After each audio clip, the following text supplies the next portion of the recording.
We were recently pretty chuffed as a firm to be awarded by BRW magazine to be Australia's top mid-tier chartered accounting firm. And part of what we aim to do as a firm is we aim to be a bit ahead of the game. We aim to help people with their businesses. There's a lot of stuff speculation in the media, and we thought we'll try and bring a bit of balance to it, try and add some reason to the debate. We've got our highly credentialed guest speaker, Graeme Colley. Many of you will have be aware of Graeme, no doubt from his media presence, and you see his name in the paper a lot, commenting on all things superannuation. Now, just to set the scene, superannuation is still the best. Superannuation is still the best way to accumulate investment wealth for retirement purposes. But it's still the best because there's 15% tax while you're accumulating money in superannuation, which is lower than any other entity structure that we have available in Australia. And very importantly, when you're in decumulation mode, when you actually take money out of superannuation, there's no tax. The problem with super is that it's stuck. It's stuck in there until you retire, or until retirement age is reached. Proposed changes to superannuation is that tax-free income, if it's greater than $100,000, then the government has announced that there'll be 15% tax on the earnings of the fund greater than $100,000 if the fund is paying a pension to the member. That's the suggested proposal. And it is only that at this stage. It is only a suggested proposal at this stage, and I would say that, in my opinion, that is unimplementable in reality.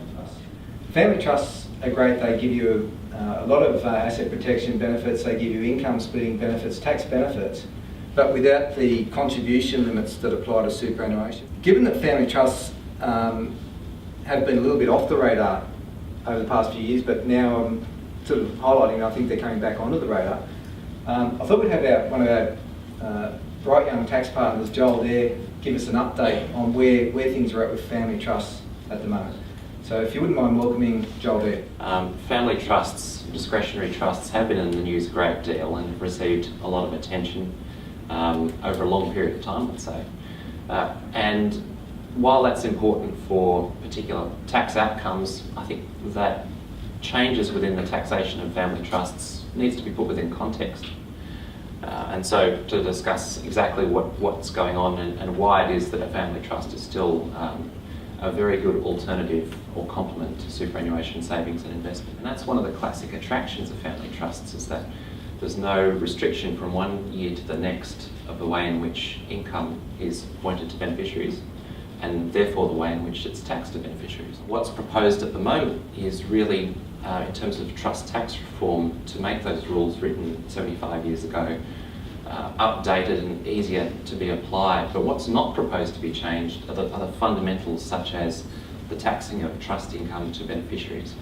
Family trusts do represent a very viable alternative for ways in which you can continue to save over time. It's the amount of pressure that people such as you and your advisors put on the government when you're telling them, maybe telling your local member or the relevant minister, that they should keep their hands off superannuation because it's too confusing. They've done enough with it already, and we want to live our own lives from our savings.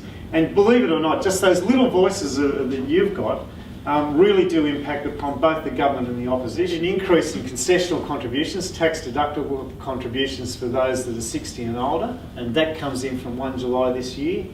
And yesterday we saw the exposure draft come out from Treasury confirming that proposal will go to Parliament, and they will need to get to Parliament before the 27th of June. The reason for that is that's the last sitting day of this Parliament.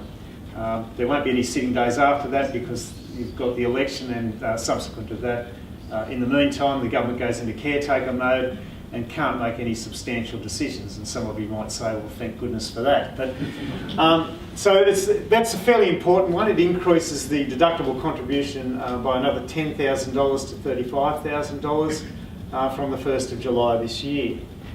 Now, one controversial aspect that the government seems to have solved is the refund of excessive concessional contributions. That is that if you contribute more than $25,000 to a superannuation fund under the current rules, it's possible for you to get a refund, just a once-off refund of up to $10,000 of the excess contribution.